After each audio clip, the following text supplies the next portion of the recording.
Meu filho assinou minha internação no asilo com a caneta que eu mesma tinha dado a ele de presente, no dia em que ele se formou em administração. Eu vi a data no papel, vi a assinatura, vi o carimbo vermelho que dizia admissão autorizada. E ouvi, com esses meus ouvidos de 72 anos, a frase que ele não tentou nem esconder. Ela não serve mais para nada. Ele disse isso para a assistente social, com a voz baixa de quem não está tentando esconder de verdade, só fazendo o gesto mínimo de não gritar, como se eu fosse um objeto velho demais para ser consertado e novo demais para ser simplesmente descartado. Mas o que o meu filho Marcelo não sabia, enquanto dobrava aquele papel e o enfiava no bolso do paletó novo que eu tinha comprado para o aniversário dele no mês anterior, é que 3 dias depois, um advogado que eu tinha contratado em segredo ia transformar a vida dele em algo que ele jamais teria sonhado em nenhum pesadelo. E quando digo transformar, não estou usando a palavra de forma gentil. Meu nome é Neuza Aparecida Brandão. Tenho 72 anos, nascida no dia 18 de abril de 1952, em Poços de Caldas, filha de José Antônio Brandão, que trabalhava no Curtume, e de Maria das Graças Brandão, que costurava para fora e criou 4 filhos num sobrado de 2 cômodos com o orgulho de quem morava num palácio. Fui professora de escola pública por 38 anos. Ensinei português e redação para crianças do 5º ao 9º ano. Fiz isso com prazer genuíno. Acordei cedo por décadas e nunca me arrependi de um único dia dentro de uma sala de aula. Enterrei meu marido Antônio quando eu tinha 49 anos e ele 52.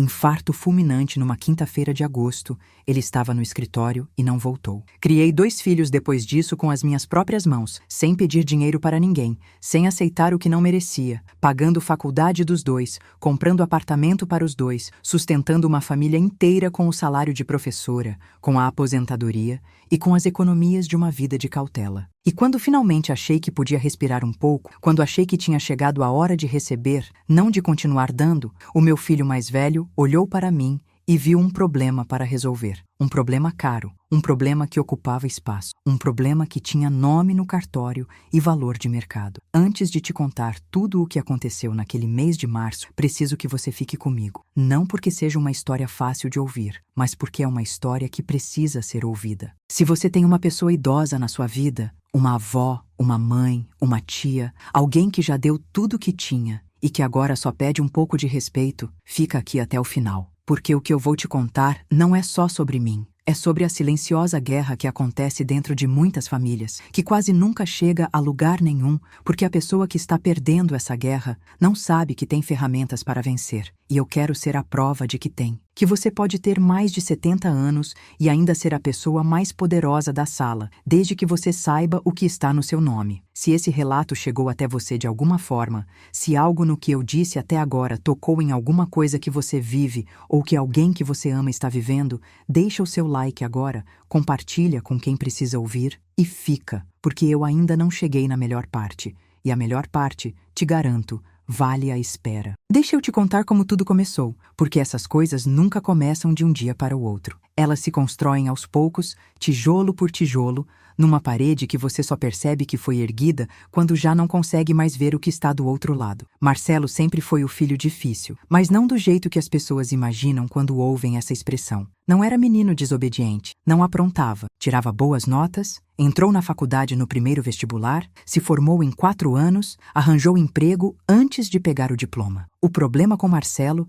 era uma coisa mais sutil, mais funda, que eu percebi pela primeira vez quando ele tinha uns 12 anos e chegou da escola com uma expressão que eu nunca tinha visto nele antes. Era o dia em que o colega novo tinha mostrado para a turma as fotos das férias em Cancún. E Marcelo tinha voltado para casa, olhando para o nosso apartamento como se olhasse para uma pobreza que até então não tinha notado. Tinha ficado parado no meio da sala por um instante, os olhos varrendo as paredes, descascando no canto, o sofá com a manta por cima para esconder o desgaste, a televisão que já estava grande demais quando compramos e que agora parecia pequena demais para a época. E tinha ido para o quarto sem jantar. Tentei conversar. Ele disse que estava bem, mas desde aquele dia, alguma coisa mudou no jeito que ele olhava para o que tínhamos. Antes era casa, depois virou falta. A Fernanda, minha filha mais nova, 2 anos e meio mais jovem que o irmão, nunca teve isso. Fernanda puxou minha forma de ser, Nasceu com aquela serenidade de quem sabe que o que existe é suficiente enquanto você trabalha para ter mais. Começou a trabalhar aos 16, foi estudando à noite sem reclamar, hoje mora em Curitiba com o marido e os 2 filhos, tem a vida construída com as próprias mãos e me liga toda semana, às vezes 2 vezes, não porque precisa de algo, só para saber como eu estou. Esses telefonemas são pequenos, mas valem um mundo. Quando Marcelo se casou com a Patrícia, eu achei que ia melhorar. Achei que a vida adulta, a responsabilidade, talvez acalmasse aquela coisa nele que sempre queria mais do que tinha. Patrícia parecia uma moça de juízo, filha de família simples do interior, trabalhadora, com os pés no chão. Tínhamos um relacionamento cordial desde o início. Ela me chamava de Dona Neuza, me trazia presente nas datas, me incluía nos jantares. Não era calor verdadeiro, mas era decência. Achei que era suficiente. O problema foi que o dinheiro chegou. Marcelo cresceu na empresa de contabilidade onde trabalhava, virou sócio, começou a ganhar bem. E quando o dinheiro chegou, os 2 mudaram juntos, como se tivessem esperado a oportunidade para se tornarem as pessoas que sempre quiseram ser. E as pessoas que sempre quiseram ser não eram do bairro onde cresceram. Não frequentavam os restaurantes onde a gente almoçava há anos. Não visitavam a mãe com a mesma regularidade de antes. No começo foi sutil. Uma semana que o almoço de domingo não acontecia porque tinha um compromisso. Depois, 2 semanas. Depois começou a ser exceção, e não regra, você encontrar o filho num domingo. Os telefonemas foram ficando mais curtos, mais espaçados, mais objetivos. Oi, mãe, tudo bem? Ótimo. A gente tá corrido, você sabe como é. A gente fala mais tarde. Mais tarde nunca chegava. As visitas, quando aconteciam, tinham mudado de qualidade. O Marcelo que vinha me ver não era mais o meu filho que queria conversar. Era um homem ocupado fazendo uma obrigação. Ficava menos de 1 hora. Olhava o relógio, respondia perguntas com respostas curtas. Quando eu tentava contar algo sobre a minha semana, sobre o grupo de leitura, sobre o vizinho que estava passando por dificuldade e que eu tinha ajudado, ele ouvia com aquela expressão de quem está presente de corpo, mas já foi embora de cabeça. E quando eu perguntava como estavam as coisas para ele, respondia com evasivas que eu aprendi a não pressionar. O pior não era a ausência. O pior era a presença quando ela acontecia por obrigação. Tem uma diferença entre ser visitada e ser tolerada. Levei uns 2 anos para nomear essa diferença, mas quando nomeei, vi ela em cada gesto. Na forma que ele empilhava os pratos antes do fim do almoço, apressando. Na forma que a Patrícia ficava no celular enquanto eu falava. Na forma que os 2 evitavam me olhar quando eu fazia uma pergunta sobre algo que poderia gerar uma conversa mais longa. Eu era um item numa lista de afazeres, não uma pessoa numa família. E então veio a festa dos 15 anos da Isabela. Isabela é minha neta mais velha, única filha do Marcelo e da Patrícia. Uma menina que eu ajudei a criar nos primeiros 3 anos de vida dela, enquanto a Patrícia estava voltando para o mercado de trabalho e o Marcelo viajava muito. Eram as minhas mãos que davam o banho vespertino. Era a minha voz que cantava a cantiga para ela dormir. Eram os meus braços que acolhiam o choro da madrugada quando ela acordava com pesadelo. Eu conheço o cheiro da cabeça daquela criança desde quando ela tinha 2 meses. Esse tipo de amor não se cria de outra forma. A festa foi num sábado de novembro, num salão de festas no Itaim, o tipo de lugar que tem lustre de cristal e garçom com luva branca. 200 convidados, mesa posta com louça de verdade, floricultura que eu soube depois ter custado uns 12 mil reais só nas flores. Botei o vestido azul que comprei especialmente para a ocasião, o colar de pérolas que pertenceu à minha mãe,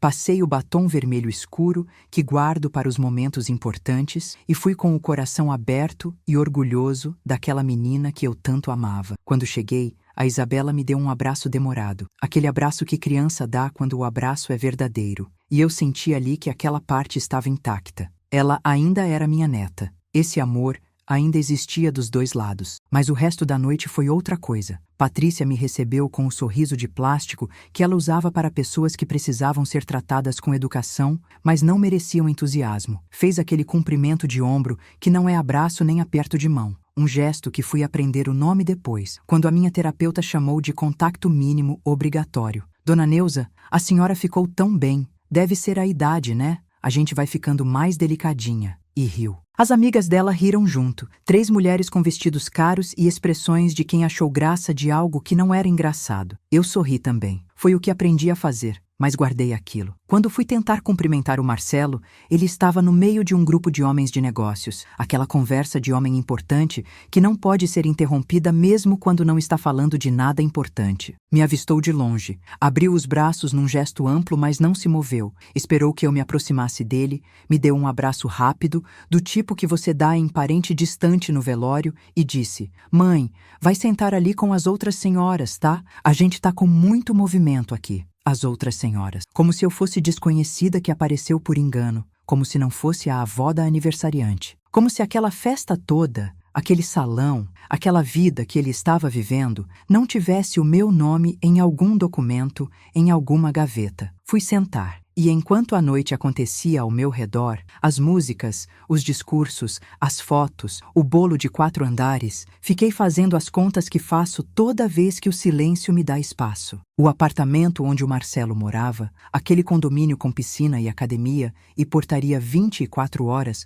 comprado em 2009 por R$480 mil que vieram da herança da minha mãe, registrado em cartório no meu nome porque o notário me explicou que era mais seguro assim, que filho é filho, mas papel é papel, e eu concordei. Hoje aquele apartamento valia entre R$1.200.000 e R$1.400.000, dependendo de quem avaliasse. Nunca foi transferido para o Marcelo. Ele morava lá com a tolerância da proprietária, e a proprietária era eu. O carro que a Patrícia dirigia, aquele SUV branco último modelo, financiado em meu nome 2 anos atrás, quando o crédito dela não aprovou, débito automático na minha conta até hoje, com 6 parcelas restantes de R$2.300 cada. No nome dela, não. No meu, que eu estava pagando. E os R$80 mil. Os R$80 mil que ele precisou para entrar como sócio na empresa de contabilidade 5 anos atrás, quando o sócio antigo quis sair e precisavam capitalizar a entrada do novo. Marcelo me ligou numa tarde de segunda-feira com aquela voz que ele usava quando ia pedir algo que sabia que não deveria pedir. "Mãe, é um investimento. Vai me mudar de vida. Preciso de R$80 mil." E eu tinha ido ao banco, sacado o dinheiro das minhas economias de professora e transferido. Com um recibo assinado, reconhecido em cartório, porque 10 anos antes, um advogado chamado Renato Vasconcelos, filho de uma amiga minha, tinha me dito numa consulta informal: "Nunca transfira valor significativo para filho sem documentar. Não porque você duvida dele, mas porque o papel protege os dois." E eu tinha obedecido. 5 anos tinha passado. O prazo do recibo. Nunca voltou 1 centavo. Naquela noite, sentada na festa da neta, somei tudo isso: o apartamento, o carro, os R$80 mil. E olhei para o meu filho rindo com os convidados, para minha nora fazendo pose para as fotos, para aquele salão cheio de flores que eu não tinha sido convidada a ajudar a escolher. E pensei: eu financiei isso tudo. Cada tijolo dessa vida que eles mostram para as pessoas. E sou tratada como visita indesejada. Não fiz nada naquela noite. Peguei minha bolsa, dei um abraço longo na Isabela, saí discretamente antes do fim da festa e fui para casa de táxi. Mas alguma coisa tinha mudado em mim enquanto eu estava sentada naquelas outras senhoras. Um botão que eu não sabia que existia tinha sido apertado e ele não voltou mais para a posição original. Se você está me ouvindo agora e se identificou com alguma parte do que eu acabei de contar, quero que você saiba que você não está sozinha e que o que eu vou contar a seguir pode mudar a forma como você enxerga a situação que está vivendo. Fica aqui. Os meses que se seguiram à festa foram silenciosos por fora e barulhentos por dentro. Por fora, a vida continuava igual. O grupo de leitura às quintas, a missa no domingo. O almoço com a vizinha Dona Conceição Ferreira, minha amiga de 40 anos, que entendia tudo sem eu precisar explicar muito, porque ela tinha seus próprios filhos com seus próprios ângulos difíceis. Por dentro, algo estava se reorganizando, uma clareza que vinha lentamente, que não pressa, mas que não parava. Comecei a notar coisas que sempre estiveram lá, mas que eu não tinha prestado atenção. As perguntas que o Marcelo fazia nas últimas visitas, raras que eram, tinham um padrão. Perguntava sobre minha saúde, com uma frequência que não era carinho. "Mãe, a senhora andou se esquecendo de coisas? A senhora está dormindo bem? A doutora falou alguma coisa na última consulta?" Perguntas de diagnóstico. Perguntas que eram inventário, não afeto. Lembrei de uma vez, meses antes, que tinha deixado a torneira do banheiro gotejando por um dia inteiro antes de perceber. Coisa pequena, coisa que acontece com todo mundo, jovem ou velho. Mas o Marcelo tinha ficado sabendo, pelo comentário de uma vizinha que cruzou com ele no corredor, e tinha ligado fazendo um escarcéu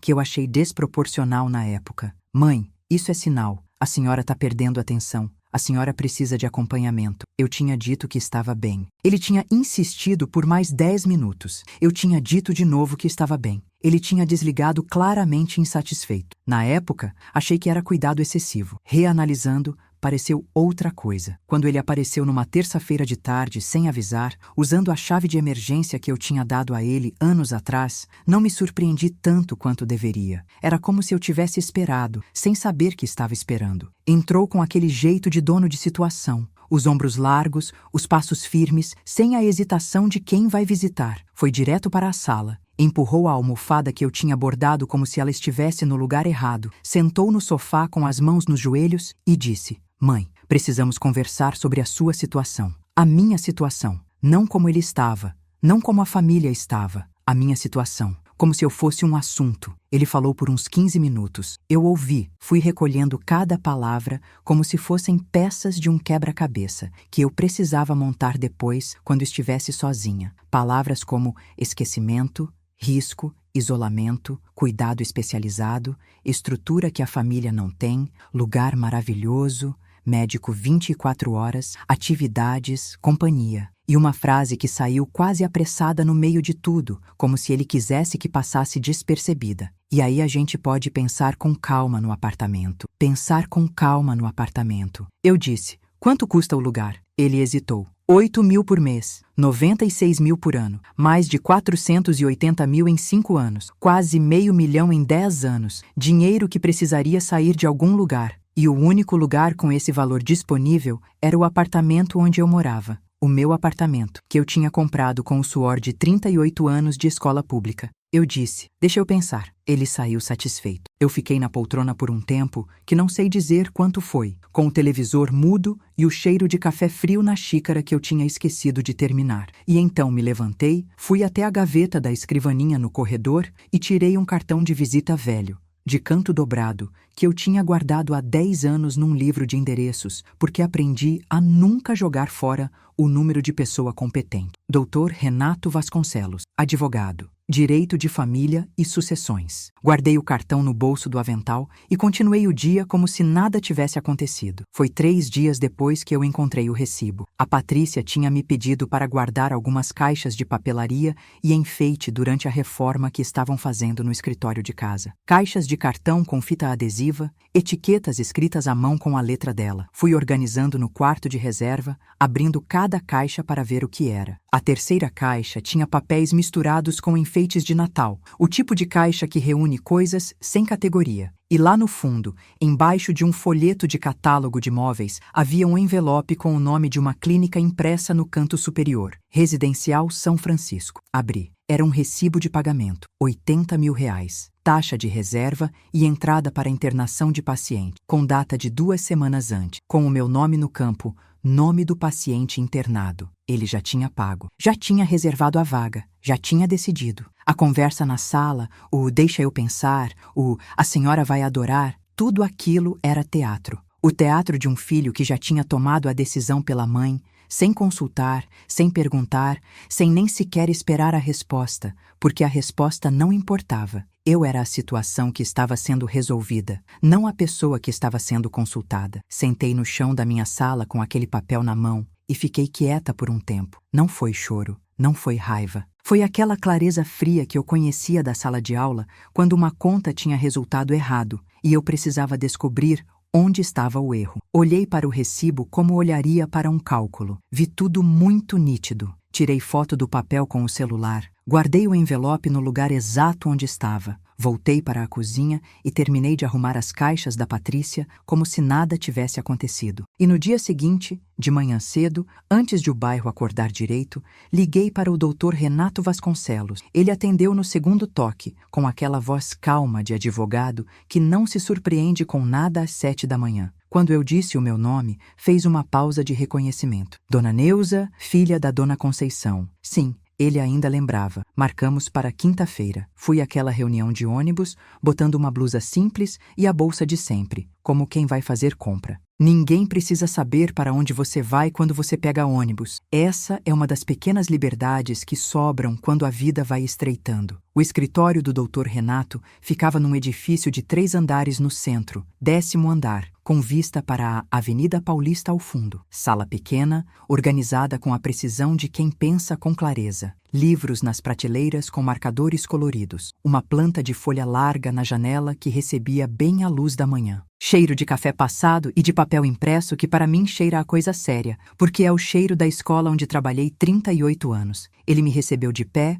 me ofereceu café sem perguntar se eu queria, esperou eu sentar para sentar. Detalhes que a maioria das pessoas não percebe, mas que eu percebo sempre. São os detalhes que mostram como uma pessoa pensa quando ninguém está avaliando. Contei tudo, desde a festa dos 15 anos da Isabela até o recibo que tinha encontrado na caixa da Patrícia, sem deixar nada de fora, sem dramatizar, do jeito que aprendi a dar aula, na ordem, com os fatos, sem emoção que atrapalhe o entendimento. Ele ouviu sem interromper, fazendo anotações num bloco de papel amarelado com a letra pequena e regular de quem escreve muito. Quando terminei, ficou em silêncio por uns 30 segundos, olhando para as anotações como se estivesse relendo. Dona Neuza, ele disse então, com aquela voz de quem vai dizer algo importante e sabe que é importante, a senhora tem plena capacidade civil. Não há nenhum diagnóstico médico que justifique uma internação compulsória. O que o seu filho fez ao pré-pagar uma vaga de asilo sem o consentimento da senhora é, no mínimo, uma usurpação grave da sua autonomia como pessoa capaz. E dependendo do que ele pretende fazer com o seu patrimônio, pode configurar crimes que vão muito além de desrespeito. O que ele pode fazer enquanto eu estiver internada? Renato colocou a caneta na mesa. Se ele conseguir, por qualquer meio, uma curatela ou uma interdição judicial, ele pode requerer a administração dos seus bens, incluindo a venda de imóveis. O processo de interdição exige avaliação médica, mas se há um médico de convênio que já expressou dúvidas sobre seu estado cognitivo, mesmo que infundadas, isso pode ser usado como alavanca para iniciar o processo. E processos judiciais demoram. Enquanto duram, muito pode acontecer. Ficamos um momento em silêncio com isso. Nossa primeira ação, ele continuou, é garantir que não haja nenhuma dúvida sobre a sua capacidade. Preciso que a senhora faça imediatamente uma avaliação neuropsicológica completa com um especialista de confiança, totalmente fora do convênio dele. O laudo precisa ser detalhado, assinado, datado e precisa ser irrefutável. Tinha uma especialista que ele indicava, a doutora Alessandra Ferreira, neurologista e geriatra com consultório na Vila Madalena, que produzia laudos reconhecidos nos tribunais de família de São Paulo. Marquei já saindo do escritório. Segundo passo, vamos revisar toda a documentação do seu patrimônio. Cada bem, cada documento, cada cláusula. Preciso ver tudo. Passei a semana seguinte reunindo papéis, escrituras, recibos, contratos. O documento do empréstimo do Marcelo, que eu guardava numa pasta plástica transparente na segunda gaveta da escrivaninha, atrás do livro de fotografia de família que ninguém folheava mais. Cada papel que eu tinha. A avaliação com a doutora Alessandra durou quase 2 horas. Testes de memória imediata e tardia. Testes de linguagem e fluência verbal. Testes de atenção e concentração. Testes de função executiva que envolviam resolver sequências lógicas e planejar ações. Ela me pediu para copiar figuras geométricas. Me pediu para nomear objetos com tempo limitado. Me pediu para lembrar uma lista de palavras depois de uma conversa intercalada. No final, se acomodou na cadeira e disse: "A senhora está com a cognição de uma mulher de 55 anos, acima da média para sua faixa etária em praticamente todos os indicadores. Não há nenhuma evidência de comprometimento cognitivo leve ou de qualquer condição neurodegenerativa." Ela redigiu um laudo de 6 páginas. Leu para mim antes de imprimir. Cada frase era um tijolo de proteção. Com o laudo em mãos e os documentos analisados, Renato me apresentou o que encontrou. E o que encontrou era mais sólido do que eu lembrava. O apartamento do Morumbi estava registrado no meu nome sem nenhuma cláusula de transferência. Eu tinha dado ao Marcelo o que o direito chama de comodato, o direito de usar sem pagar aluguel, mas a propriedade era integralmente minha. Qualquer tentativa de vender aquele imóvel sem a minha assinatura era simplesmente impossível do ponto de vista legal, e qualquer tentativa de forçar a minha assinatura através de curatela encontraria o laudo da doutora Alessandra como parede. O veículo estava financiado em meu nome com débito automático na minha conta. As últimas 6 parcelas ainda estavam pendentes. O doutor Renato me informou que eu poderia antecipar o pagamento, quitando o saldo e mantendo o bem formalmente no meu nome até que o valor total fosse ressarcido, e o recibo do empréstimo de R$ 80 mil.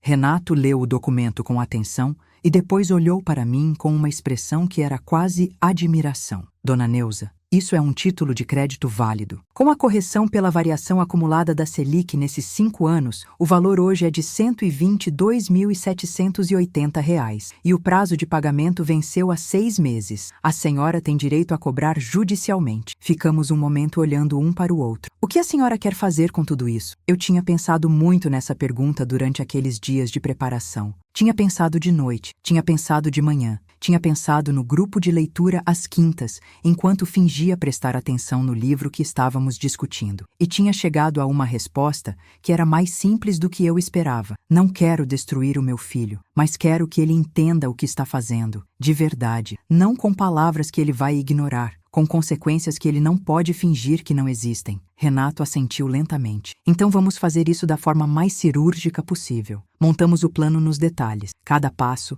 cada documento, cada timing, quando eu precisava agir, quando precisava esperar, o que eu diria, o que não diria. Foi quase como planejar uma aula para uma turma difícil. Você não entra sem saber exatamente o que vai fazer. E quando entra com confiança. A primeira parte do plano era a mais importante, deixar o Marcelo acreditar que estava ganhando. Quando ele voltou ao meu apartamento alguns dias depois para saber minha resposta sobre o asilo, eu disse que tinha pensado bem e que ia concordar. Vi a satisfação se espalhando pelo rosto dele, como água num pano seco. Os ombros relaxaram. A mandíbula que ele carregava sempre levemente contraída afrouxou. Ele me abraçou, dessa vez um abraço um pouco mais real do que os últimos, e disse: "A senhora vai ver que vai ser bom, mãe. Vai ter companhia, atividade, vai se sentir melhor." E eu disse: eu sei, que era a verdade. Só que eu sabia algo que ele não sabia. Combinamos a data. 15 dias depois, uma terça-feira de março. Nesses 15 dias, enquanto Marcelo acreditava que estava organizando minha mudança para o asilo, eu e Renato estávamos organizando outra coisa inteiramente. A quitação antecipada do financiamento do carro, a notificação extrajudicial redigida,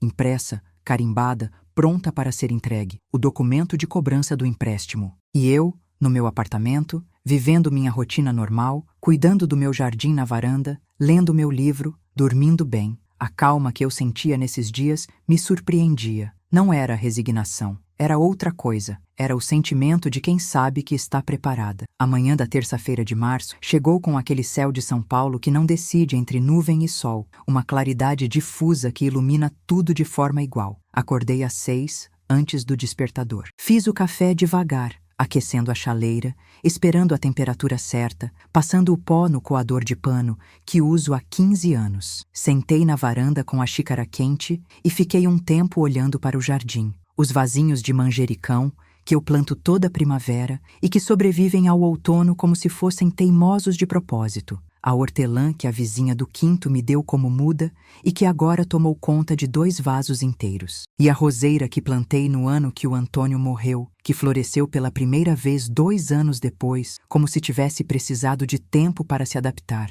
e que nunca mais parou. Todo ano, sem falta, as flores aparecem. Mesmo quando esquecia de adubar, mesmo quando o inverno foi seco demais, as flores aparecem. Vesti uma calça bege e uma blusa de linho azul marinho. Penteei o cabelo com cuidado. Passei o batom leve de sempre, aquele cor de vinho desbotado que eu uso no dia a dia. Fiz uma mala pequena, do tamanho que você leva para uma viagem de fim de semana. Uma muda de roupa, uma foto da minha mãe numa moldura pequena, o exemplar surrado de O Cortiço com a capa que já estava separando, e o caderno de endereços, o velho, de capa dura verde, onde eu guardava todos os números que importavam. Dobrei o laudo da doutora Alessandra em 3 e e coloquei na bolsa. Não na mala, na bolsa, onde eu alcançava com facilidade. O Marcelo chegou às 9h30 com a Patrícia. Ela tinha posto um vestido floral que parecia mais escolha de passeio do que de dia de internar a sogra num asilo. Ele estava de terno escuro, como para uma reunião de negócios. Tinham trazido o SUV branco, o carro financiado no meu nome que eu tinha quitado 10 dias antes, para me levar. Desci com a mala, fechei a porta do apartamento com a chave, guardei a chave na bolsa e subi no banco de trás, em silêncio. A viagem foi quase sem conversa. Patrícia tentou algumas frases sobre o lugar, que era bonito, que tinha jardim, que as funcionárias eram muito atenciosas. Eu respondi com monossílabos e olhei pela janela. São Paulo passando lá fora, o fluxo de gente e prédio e vida que acontece o tempo todo, indiferente a qualquer drama particular. Pensei nos alunos que já tive, nos anos de sala de aula, nas redações que li e que corrigi, e que de alguma forma me formaram tanto quanto eu os formei. Pensei no Antônio, na última manhã que ficamos juntos antes do infarto, que foi uma manhã comum como qualquer outra, tomando café sem saber que era a última manhã comum. Pensei na Fernanda em Curitiba, que ia receber um telefonema meu naquela tarde. E pensei no Dr. Renato, que naquele exato momento estava no carro a caminho do endereço que eu tinha mandado por mensagem na véspera. O residencial São Francisco era um prédio baixo de 3 andares, numa rua arborizada de um bairro que eu não conhecia bem, pintado de cor de areia, com placa discreta na entrada e flores nos canteiros da fachada. A recepção cheirava a lavanda sintética e a alguma coisa que não consegui identificar. Uma mistura de comida de refeitório com o produto que usam para limpar o chão dos hospitais. Um cheiro que ficou na memória como o cheiro daquele dia. A assistente social que nos recebeu era jovem, de uns 30 anos, com um sorriso profissional que denotava treinamento específico para situações delicadas. Explicou a rotina com eficiência, os horários das refeições, as atividades da tarde, o sistema de comunicação com a família, as regras de visita. O Marcelo fazia perguntas com o ar de proprietário, Patrícia anotava no celular e eu observava o espaço, as saídas, as janelas, os rostos das funcionárias que passavam pelo corredor. A assistente social saiu da sala por um momento para buscar um formulário que faltava. Foi nesses 2, 3 minutos de ausência que ouvi o Marcelo dizer para a Patrícia, em voz baixa, mas não baixa o suficiente: agora é só ela assinar o procurador. Aí a gente pode resolver o apartamento. E Patrícia, você já falou com o corretor? Falei. Ele quer ver o imóvel na próxima semana. Continuei olhando para o jardim pela janela. A roseira lá de casa me veio à cabeça. A assistente social voltou com 3 documentos. O contrato de internação, o regulamento interno e um terceiro documento que ela descreveu como termo de responsabilidade familiar, mas que era, na prática, uma procuração de administração patrimonial que dava ao responsável familiar autoridade para tomar decisões em nome da internada nas situações em que ela não estiver em condições de fazê-las, com uma definição de condições tão vaga que cobria qualquer situação que o procurador quisesse cobrir. Peguei a caneta que a assistente social me estendeu. Olhei para o papel. Olhei para o Marcelo, que estava com aquela expressão de operação concluída antes do fim. Olhei para a Patrícia, que estava de olho no celular, e abri a minha bolsa. Tirei o caderno de endereços verde. Me dá um segundo, disquei. Atendeu no segundo toque. Doutor Renato, pode vir. O silêncio que caiu naquela sala tinha uma qualidade diferente dos outros silêncios. Era um silêncio com temperatura. Mãe, quem é? A voz do Marcelo tinha ficado estranha, um tom mais alta do que ele pretendia. Meu advogado. A senhora tem advogado? Tenho. Há 15 dias. Os 20 minutos que levou para o doutor Renato chegar foram os 20 minutos mais longos que vivenciei em muito tempo. O Marcelo tentou de tudo. Disse que eu estava exagerando, que era só um papel simples, que eu estava deixando alguém me influenciar, que ele só queria o meu bem. Cada frase que ele usava, eu tinha uma resposta simples. Então não vai ter problema nenhum quando o meu advogado chegar. E ficava sentada. Quando Renato entrou pela porta da recepção com a pasta de couro marrom e a expressão serena de quem está exatamente onde deveria estar, a diretora da clínica, que a assistente social tinha chamado discretamente ao perceber que aquilo não era a situação padrão, estava sentada no canto da sala. Eram 6 pessoas no cômodo. Eu, Marcelo, Patrícia, a assistente social, a diretora e agora Renato, que cumprimentou cada uma pelo nome como se conhecesse aquele espaço há anos. Sentou ao meu lado, abriu a pasta e começou. Sou o Dr. Renato Vasconcelos, representando Dona Neuza Aparecida Brandão. Antes de qualquer assinatura, há documentos que precisam ser analisados e há informações que precisam ser formalizadas. Se virou para a diretora. A senhora está ciente de que a candidata à internação possui laudo neuropsicológico recente atestando plena capacidade cognitiva? Tirou o documento de 6 páginas, colocou sobre a mesa. Este laudo foi produzido há 12 dias pela doutora Alessandra Ferreira, neurologista e geriatra, com especialização em cognição do envelhecimento. Conclui que Dona Neuza apresenta cognição equivalente à média de mulheres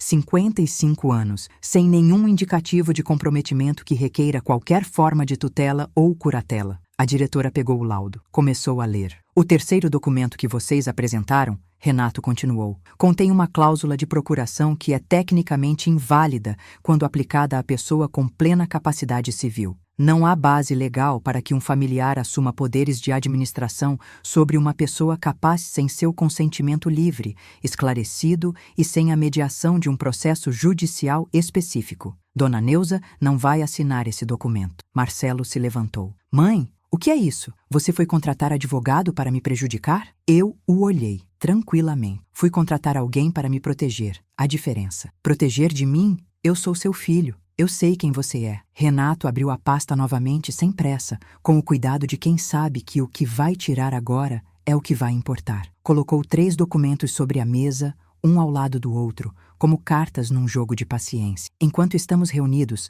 há assuntos que precisam ser formalizados. Indicou o primeiro documento. Esta é uma notificação extrajudicial relativa ao imóvel no condomínio Vila Verde, unidade 84, atualmente ocupado pelo senhor Marcelo Brandão e pela senhora Patrícia Brandão. O imóvel está registrado em nome de Dona Neuza Aparecida Brandão. Nunca houve transferência de propriedade. A ocupação foi tolerada como comodato verbal, que a partir desta data é formalmente revisto. O senhor tem 30 dias para apresentar proposta de regularização da situação, que pode envolver compra do imóvel pelo valor de mercado, formalização de contrato de locação ou desocupação. A Patrícia parou de olhar para o celular. Este segundo documento, Renato disse, sem alterar o tom, é referente ao veículo de modelo SUV branco, placa registrada neste campo, atualmente com financiamento integralmente quitado antecipadamente por Dona Neuza na semana passada. O bem permanece formalmente em nome de Dona Neuza. O valor total do financiamento,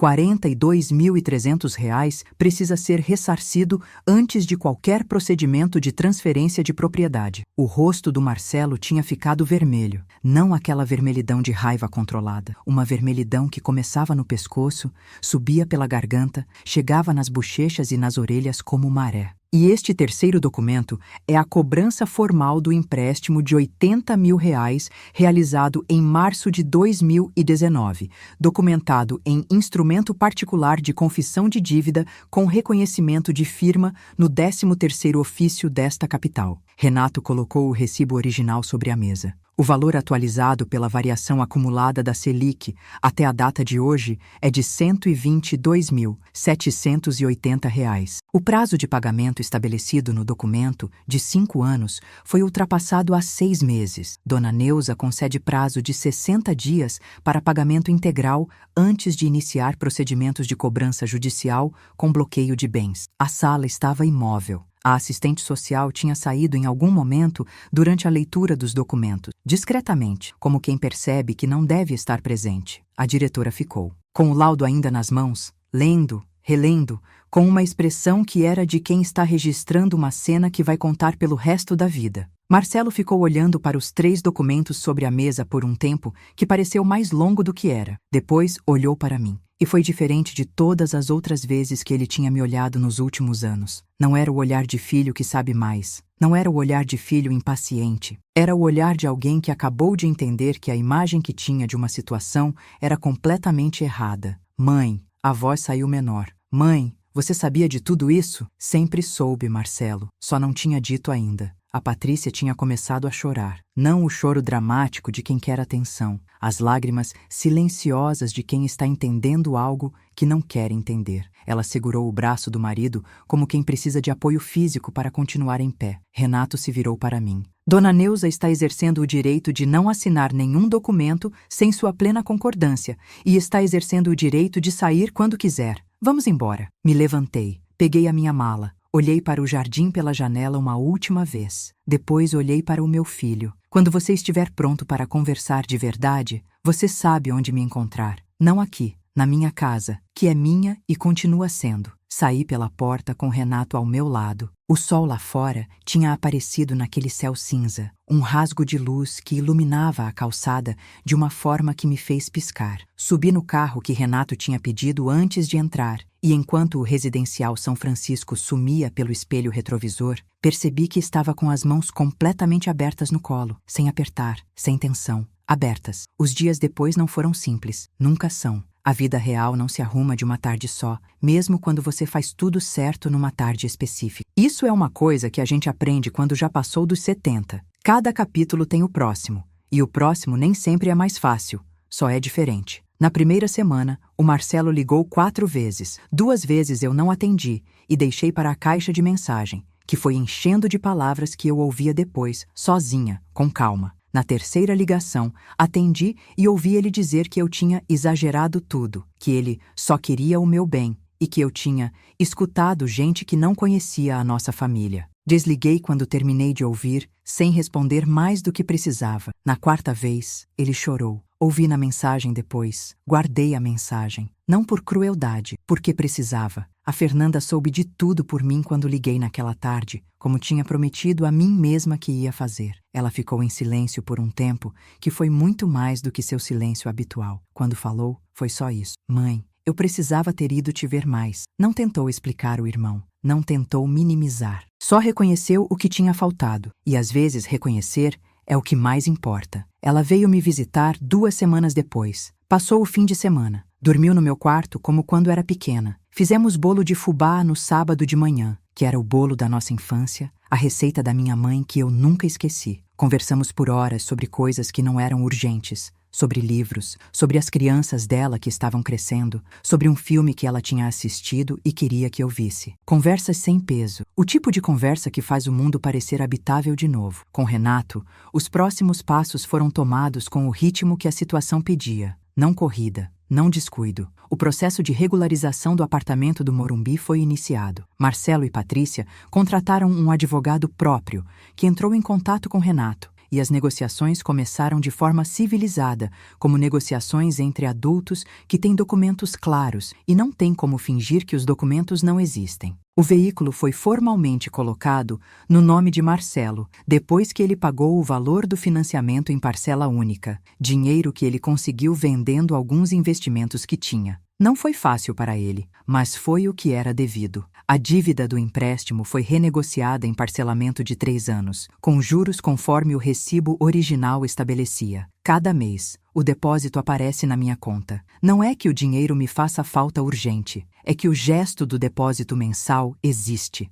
é concreto, é real, é a prova de que o que foi dito estava sendo cumprido. A Isabela me procurou 3 semanas depois. Tinha 18 anos. Soube dos acontecimentos primeiro pela versão da mãe, que era incompleta, e depois pelo silêncio estranho que tomou conta da casa dela. Me mandou mensagem perguntando se podia me ligar. Pode, eu disse. Ficamos quase 2 horas no telefone. Ela chorou, aquele choro de quem está processando algo que abala sem que ela tivesse escolhido. Disse que sabia fazia tempo que algo estava errado, mas que não sabia nomear. Disse que sentia vergonha, não por ela, mas como testemunha. Eu disse que ela não precisava carregar vergonha do que os outros fazem, que o amor que tínhamos, ela e eu, aquele amor de criança de colo e musiquinha de ninar, esse amor não tinha sido tocado, seguia intacto. Ela começou a me visitar toda semana. Às vezes traz o namorado, um rapaz de nome Pedro, que faz engenharia e que é quieto do tipo que observa muito antes de falar,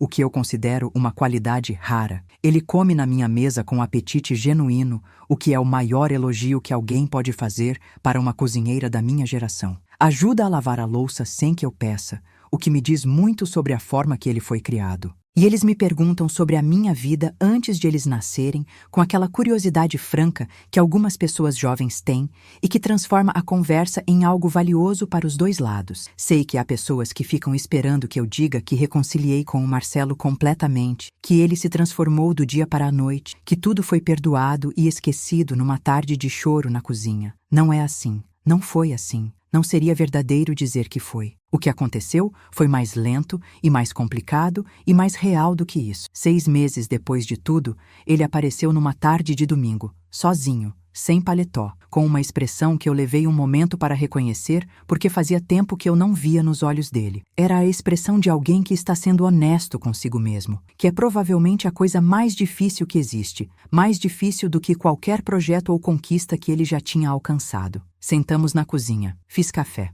E ele falou. Falou por um tempo longo, sem que eu o interrompesse, sobre coisas que eu sabia em parte e que em parte não sabia. Sobre o medo que tinha de ficar sem dinheiro, um medo que vinha de muito longe, da infância, daquele momento com 12 anos em que viu as fotos de Cancún e olhou para a nossa sala e sentiu algo que marcou mais fundo do que eu tinha percebido. Sobre a pressão constante de manter o nível que ele e a Patrícia tinham criado para si, a sensação de que qualquer recuo era fracasso. Sobre o momento em que parou de me ver como pessoa e começou a me ver como solução para um problema financeiro que estava se construindo em silêncio. E sobre o peso que essa escolha tinha no peito, que ele tinha tentado abafar com racionalização e que não abafou. Não foi uma conversa com final de filme. Não saímos da cozinha de mãos dadas com tudo resolvido. Mas foi uma conversa verdadeira. A primeira em muito tempo. E verdade, mesmo que desconfortável, é sempre melhor começo do que qualquer mentira confortável. Hoje, enquanto gravo este relato, a vida tem o peso que é justo ela ter. Não o peso excessivo que carregava quando ficava esperando ligação que não vinha. Não a leveza falsa de quem ignorou o que estava acontecendo. O peso certo de quem está vivendo do jeito que escolheu. Tenho aula de aquarela nas terças, numa turma de 6 mulheres que ficam conversando mais do que pintando, o que é exatamente como deve ser. Grupo de leitura às quintas, que agora está relendo Clarice Lispector. E há semanas onde a discussão dura 3 horas porque não tem como encurtar Clarice. A doutora Alessandra a cada 6 meses, porque saúde se cuida antes de precisar, essa é uma lição que aprendi caro e que não esqueço mais. O jardim na varanda, que agora tem um vaso de alecrim que a Isabela trouxe de presente quando visitou pela 3ª vez. E o laudo de 6 páginas guardado numa pasta plástica na escrivaninha. Não porque tenha medo de precisar usar, mas como lembrete, como prova concreta de que existiu uma manhã em que uma mulher de 72 anos entrou num escritório de neurologia e saiu com 6 páginas documentando que estava completamente capaz, que nunca tinha deixado de estar. Não fui para o asilo. Estou na minha casa, no apartamento que comprei, com o dinheiro que ganhei dando aula por 38 anos, com a roseira que planto toda primavera, com o cheiro do café feito no coador de pano, com a chave no bolso. E quero te dizer uma coisa, você que ficou aqui comigo até esse momento, você que ouviu essa história inteira, ou que entrou no meio e ficou, porque algo ressoou. Quero te dizer com toda a clareza que tenho, que é a clareza de quem passou por isso e saiu do outro lado. O silêncio de uma mulher mais velha não é resignação. Quando usado com inteligência, o silêncio é planejamento. É o tempo que você precisa para reunir documentos, para ligar para a pessoa certa, para chegar no lugar certo, no momento certo. Não é fraqueza, é estratégia. E cada bem que você construiu na vida tem o seu nome escrito, num papel, num cartório, num registro. Não deixe ninguém te convencer de que você já não merece decidir o que fazer com o que você construiu. Não deixe ninguém te convencer de que a sua voz importa menos porque tem mais anos. A voz que tem história é a voz mais importante da sala. Se você é uma mulher que está sendo ignorada, diminuída, tratada como peso ou como problema, eu quero que você saiba, você tem mais ferramentas do que imagina. O nome no papel não sumiu. O dinheiro que você juntou não deixou de ser seu. E existe sempre, sempre um Renato Vasconcelos, de algum lugar, que vai ouvir você com atenção numa sala de escritório que cheira a café e papel. Você não precisa gritar para ser ouvida. Você precisa aparecer no momento certo, com os documentos certos. E o momento certo você é capaz de construir. Meu nome é Neuza Aparecida Brandão, 72 anos, professora aposentada. Mulher que passou a vida inteira cuidando de todo mundo e que aprendeu, com 72 anos de experiência e um laudo de 6 páginas na gaveta, que cuidar de si mesma não é egoísmo, é o ato mais corajoso que existe. Se essa história chegou até você, se alguma frase que eu disse ecoou em algo que você vive ou em alguém que você ama, eu te peço uma última coisa: compartilha, não por mim, mas por aquela mulher que está neste momento exato num apartamento silencioso, olhando para o teto, sentindo que já passou do tempo de lutar. Manda esse relato para ela. Diz que ainda dá tempo. Diz que o nome dela ainda está no papel. Diz que a pasta pode ser montada a qualquer hora. E deixa um comentário me contando se você conhece alguém que passou por situação parecida. Essa conversa só termina quando não precisar mais acontecer. E ainda precisa. Fica inscrito. Aciona o sininho. E cuida de você. Eu vou estar aqui.